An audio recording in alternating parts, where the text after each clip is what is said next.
3 mars 2017, bienvenue à toutes et à tous. Bonsoir Karine. Bonsoir Elias, bonsoir à tous. Karine, Air Calin veut évaluer ses clients de Wallis et Futuna. Et c'est une évaluation de poids. Chaque passager devra désormais être pesé avant l'embarquement, une mesure qui fait polémique. Miss France, invitée d'honneur de la journée de la Guyane au Salon de l'Agriculture. Sa venue a été un formidable coup de projecteur pour ce plus grand département français. Pas de victoire sans douleur, c'est la devise de Raihaou Shin. Le Polynésien disputera demain le championnat de France de taekwondo. Portrait dans cette édition. Et puis, avec un peu moins de douleur, quand Patrice Guézelot raconte la Réunion, l'artiste installé dans l'Hexagone depuis l'an 2000 aime déclamer les plus belles histoires sur son île natale. Son nom de scène, Papang. Extrait. Papang, c'est un mot qui vient du malgache, papangu. Papangu qui désigne un oiseau de proie à la Réunion, qui est endémique, qui n'existe qu'à la Réunion. Donc ça permet d'affirmer mon ancrage à la Réunion. Papang, le conteur réunionnais, tranche de vie à retrouver dans un instant.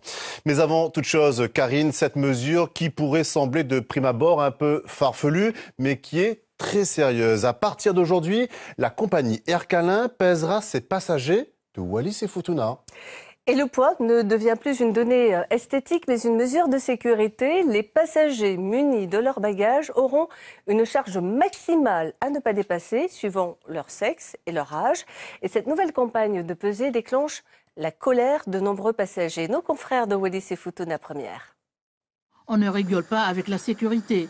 L'avion a un poids maximum au décollage à ne jamais dépasser et prend en compte la masse de l'appareil, le carburant nécessaire pour le trajet initial, le fret et le poids des passagers.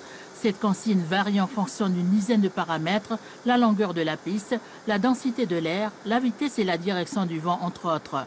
La pesée des passagers est une procédure de sécurité certes, mais assez gênante pour la culture wallisienne et futunienne. Ils n'ont pas fini, Air Calin, de nous maltraiter comme ça. Déjà avec des billets qui sont très coûteux pour pouvoir sortir du territoire. Ensuite, maintenant, ils nous font cette histoire avec la pesée des personnes. Je pensais qu'il n'y a que les bagages qui devaient être pesés. Et j'avoue que c'est assez gênant quand même pour nous. Air Calin communique mal ou ne sait pas communiquer. Je pense qu'on peut très bien expliquer cette disposition. Elle n'est pas nouvelle. Mais si on ne l'explique pas, les passagers, les gens ne comprennent pas. La campagne de pesée des passagers et de leurs bagages cabine s'effectue tous les 5 ans. La dernière remonte à 2012. Elle a estimé le poids moyen des passagers à 103 kg pour un homme, 91 pour une femme et 35 kg pour un enfant âgé de 2 à 12 ans. Ce poids forfaitaire n'est peut-être plus compatible avec le constat d'aujourd'hui. Certains passagers profitent des bagages à main pour y mettre des objets lourds, en sachant qu'on ne les pèse pas. Et si une vingtaine de passagers font la même chose, c'est tout le monde qui paiera les conséquences si l'avion rencontre des problèmes. Nous rouspétons, mais ils font leur travail en fonction des normes exigées par la réglementation en matière de transport public afin de garantir la sécurité des passagers. À partir du vol de ce soir, chaque passager sera pesé avec son bagage de cabine au départ de Wallis et de Nouméa. Cette opération obligatoire prendra fin, si possible, mi-avril et les nouvelles données seront appliquées en juillet 2017. Et si c'était vous que l'on devait peser avant de monter à bord de l'avion? Nous avons posé la question à des passagers à l'aéroport d'Orly en partance pour la Martinique. Écoutez leurs réponses recueillies par Erwan Chex, Jean-Louis Guérec et Bernard Blondel. Ça poserait problème, oui, je pense, puisqu'on ne nous pèse pas quand on prend le bus ou le taxi, je dirais. Pourquoi quand on prend l'avion, qui est un moyen de transport comme les autres? Sincèrement, moi, non, parce que vu ma corpulence, je pense par rapport à ça, j'aurais pas de soucis. Après, je pense que y a peut-être des personnes qui ne seraient pas forcément d'accord pour ça. Dès qu'on est un peu mal dans sa peau, ça peut poser des soucis à ce niveau-là, je pense. Ça ne me pose pas de problème. Parce que du moment où ça va dans le cadre de la sécurité de l'avion, je pense que c'est tout à fait normal qu'on pèse les individus. Ça fait un peu de discrimination, non? Après, bon, chaque personne a sa façon de voir les choses. Bon, après, le monde c'est de mal en pire de toute façon, donc pourquoi pas? Je comprends comme ça que dans ce secteur, eux, ils ne pensent qu'il n'y a que des gens obèses et par conséquent, il faut faire cette discrimination. Je vois vraiment ça, c'est condamnable. On pointe le doigt sur les gens qui, s'ils ont des problèmes de santé, s'ils sont obèses parce qu'ils ont des problèmes de santé, ils y sont pour rien, quoi. Alors, cette campagne de peser sur les vols au départ de Wallis fait des vagues sur les réseaux sociaux. Certains internautes, Karine, n'hésitent pas déjà à parler de discrimination. Et ils sont nombreux à ne pas comprendre d'ailleurs ce dispositif. Pour Sylvie, cela s'apparente à une blague qui ne la fait pas rire. Elle propose d'ailleurs de prendre une personne mince pour lui refiler ses bagages. Taou écrit en revanche qu'il ne faut pas râler. Soit l'avion arrive à destination, soit il se crache. C'est pour elle une bonne chose pour la sécurité de tout le monde. Voilà qui est dit. Quand Air Calin en fait des tonnes avec ses passagers wallisiens, un dossier à retrouver sur La Première, une application à télécharger sur votre portable ou bien encore sur votre tablette. Et toujours dans le Pacifique, l'inquiétude des Calédoniens face à l'épidémie de dengue. Et après le 3e décès d'une personne atteinte de la maladie, les laboratoires d'analyse ne désemplissent pas. C'est la première information de notre tour du monde signé Thierry Ravalet.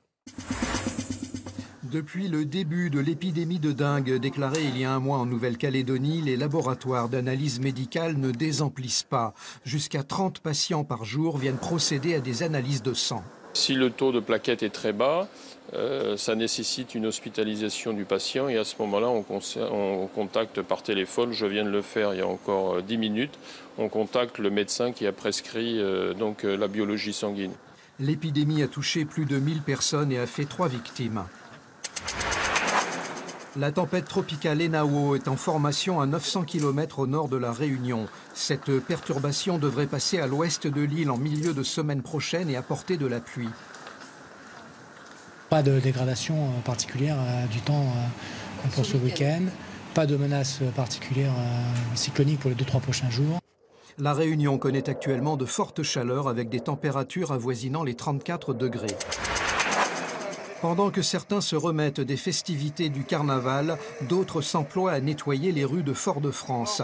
Dès 1h du matin, place à l'opération Ville propre. Un métier à risque pour les 55 agents d'entretien. Nous travaillons, c'est pour cela que nous faisons travailler en binôme, tout le monde en binôme. Jamais 2 femmes ensemble, une femme et un homme, pour essayer, machin, parce que la plupart du temps, elles sont agressées, donc c'est pas évident. Un métier difficile, mais qui procure des satisfactions. Moi j'aime mon métier, c'est une fierté pour moi. Donc comme on dit, il y a les médecins, mais nous on est les médecins de l'environnement. Direction maintenant, porte de Versailles à Paris où la star aujourd'hui, ce n'était pas Fine, la vache de la race bretonne Pinoir qui s'affiche sur tous les dépliants du 54e salon de l'agriculture. Non, aujourd'hui, Karine, c'était une Miss qui a focalisé toute l'attention des visiteurs et des photographes. Et pas n'importe quelle Miss, il s'agit de Miss France, guyanaise d'adoption. Elle était l'invitée aujourd'hui de la Guyane. Les produits de ce plus grand département français étaient à l'honneur en cette veille de week-end. Diego Badia, Philippe Arnando et Raël Moine. Dans les allées du salon, impossible de la rater. Alicia Aliès, Miss France 2017, suivie de sa cour. Et c'est la foire d'Empoigne pour attirer le regard de la reine de beauté. Je suis content maintenant. Là. Ouais. Très jolie, très jolie. Ouais. C'est une très belle Miss. Elle dégage l'amour, elle dégage... On a envie de lui faire des câlins. Première étape, le stand de la Guyane et les retrouvailles avec ses saveurs qui lui manquent dans l'Hexagone. Tous les produits qu'ils ont ramenés aujourd'hui, c'est tout ce que j'aime. Donc en même temps, je vais en profiter pour en prendre quelques-uns pour en ramener chez moi. Et ils m'ont préparé quelque chose de très spécial. Ma petite salade de couaké, mon poulet boucané et je suis très contente. La venue de la Miss pour la journée de la Guyane, un coup de projecteur exceptionnel sur les produits phares du département. Le fait qu'elle parle des produits elle-même, des produits qu'elle connaît, automatiquement ça attire l'attention, ça attire la curiosité. Donc là pour aujourd'hui, le stand de la Guyane est complètement rempli. Ça montre qu'Alicia est concernée par le patrimoine de sa région et c'est important. Direction ensuite le pavillon 1, une promenade à la campagne en grande pompe. À chaque stand régional, Alicia s'émerveille. Ici, pas de caïman ni d'anaconda, mais des animaux de la ferme dont elle est peu familière. J'ai vu des vaches, différentes vaches, et j'ai aussi eu la chance de voir une petite chevrette, je crois que c'est comme ça qu'on dit, elle était trop mignonne, elle avait 15 jours, et franchement c'était agréable. Après 2 heures de balade, Alicia s'offre un dernier bain de foule. Chaque année, la visite du salon est un rituel incontournable pour les Miss France. Et pendant qu'à Paris, les agriculteurs font la promotion de leur métier, eh bien en Martinique, les planteurs de canne entament, eux, une nouvelle campagne sucrière. 70 d'entre eux ont déjà livré leur première récolte à l'usine du Galion. Ils espèrent atteindre cette saison la barre des 11 000 tonnes de canne. Une partie de cette production ira comme chaque année à la filière Rhum, une filière qui vient encore de rafler une belle moisson de médailles au Salon de l'Agriculture. Et 60 médailles en tout pour les remiers de Martinique et de Guadeloupe, dont 25 en or, s'il vous plaît. Des distinctions prestigieuses qui récompensent la qualité du produit et boostent aussi les ventes. Diego Badia, Philippe Arnando et Raël Moine. Être primé au salon, un gage de qualité et le moyen d'attirer le consommateur. Parce qu'un produit qui est médaillé, en règle générale, plaît plus aux consommateurs qui, s'ils ne connaissaient pas, peut être attiré qu'à cause de la médaille. Se faire connaître du grand public et des professionnels, un enjeu majeur pour les plus petits distillateurs présents. La médaille peut leur rapporter gros. Les médailles au niveau du chiffre d'affaires sont quand même importantes et la médaille d'or apporte en moyenne entre 15 et 20% de chiffre en plus. Mais la vraie médaille, c'est la médaille commerciale, c'est le succès et la notoriété. Et de plus en plus d'amateurs font attention à la médaille. Qui nous démarque des rhums traditionnels. Ici, je tombe sur un produit fabuleux. Il faut bien avouer que le fait qu'il soit médaillé, c'est un critère pour moi de sérieux dans la production, c'est un critère d'un gage de savoir-faire ancestral. Voilà le précieux nectar. Toute la journée, le précieux nectar coule à flot. Au Salon de l'Agriculture, une chose est sûre, tous les chemins mènent au rhum. Et attention Karine, le rhum est une boisson à consommer avec modération, bien évidemment. Voilà. Allez, on parle de sport avec ce nom à retenir, celui d'un champion du monde universitaire de taekwondo, Rai Haouchin, vous pouvez le dire? Rai Haouchin. Très bien, il est polynésien et il a de très bonnes chances de se distinguer demain lors des championnats de France à Paris, des championnats de France de taekwondo, portrait d'une pépite de bientôt 24 ans signé Ismaël Mohamed Ali et Olivier Duflo. Voilà 8 ans que le Tahitien Rai Haouchin a quitté sa Polynésie natale pour aller se chercher un destin national, mondial. Un éloignement pas toujours facile à vivre au quotidien. Heureusement, il y a ses amis. Quand j'ai besoin d'un truc, je suis juste à côté, je passe la voir, je toque et même généralement nos portes sont toujours ouvertes, donc c'est vraiment le contact, il est facile, quoi. Les amis sont là, c'est comme ma deuxième famille, on passe beaucoup de temps ensemble, on est tous les jours ensemble, on s'entraîne ensemble. Loin des yeux, près du cœur, Rai Hao puise sa force dans sa culture, sa famille. Je suis fils unique, donc quand je suis parti, voilà, ils m'ont vraiment beaucoup manqué. Et puis aujourd'hui, voilà, j'ai pris quelques photos avec moi, comme ça je les vois tous les jours, tous les matins en me levant, même dès que je viens dans ma chambre, je les aperçois et puis ça me fait du bien, je les sens un peu avec moi, quoi. Je viens d'un petit quartier de Fa'a, Pamaté, je me disais que je m'entraînais, j'étais tout jeune, je commençais, j'allais jouer aux billes et aux coqs avec des amis, j'allais faire des combats de coqs avec des amis en étant jeune. Et aujourd'hui, je suis là, je suis à Paris en équipe de France. Et je suis vraiment fier aujourd'hui d'être arrivé là. Freiné dans sa progression par plusieurs blessures graves, Rai Hao est parvenu à se hisser au sommet de la hiérarchie de son sport. Mais lui n'a qu'un rêve. Je vise les Jeux de Tokyo. En 2016 à Rio, j'y étais, mais en tant que partenaire. Donc j'ai pu assister au combat et à l'énergie de la compétition, la foule qui était présente et tout, donc ça m'a vraiment donné envie. À l'image de son modèle, la vice-championne olympique, la Polynésienne Anne-Caroline Graf, Rai Haouchin est déterminée à trouver sa voie impériale, Tokyo 2020. Haouchin qui disputera demain les championnats de France de taekwondo à Paris. Autre championnat, le championnat d'Europe d'athlétisme. Il se déroule en ce moment à Belgrade. Des épreuves que vous pouvez suivre depuis cet après-midi sur France O. Ce sera juste après ce journal aussi, mais demain à 18h30 et dimanche à partir de 14h45. Voilà, les rendez-vous sont pris. Karine, connaissez-vous le papang? Papang? Ah non, pas du tout, on n'a pas été présenté encore. Bon, dommage pour vous parce que le papang, eh bien, c'est le nom d'un oiseau qui vit exclusivement à La Réunion, une espèce protégée depuis 1989. L'île compterait aujourd'hui entre 100 et 200 couples de ces rapaces. Et ce n'est pas par hasard que Patrice Guézelot a pris leur nom pour monter sur scène. Voici Tranche de vie. Patrice Guézelot, alias Papang, est un conteur réunionnais. Cet enfant du Sud sauvage a grandi dans un milieu très pauvre, mais heureusement, Il y avait les histoires que lui racontait son grand-père, des histoires tellement émouvantes et drôles que Papang les a reprises à son compte. Pierre Cissé et François Broge l'ont rencontré. Criquet. Alors l'assistance est nombreuse aujourd'hui, elle va répondre craquet.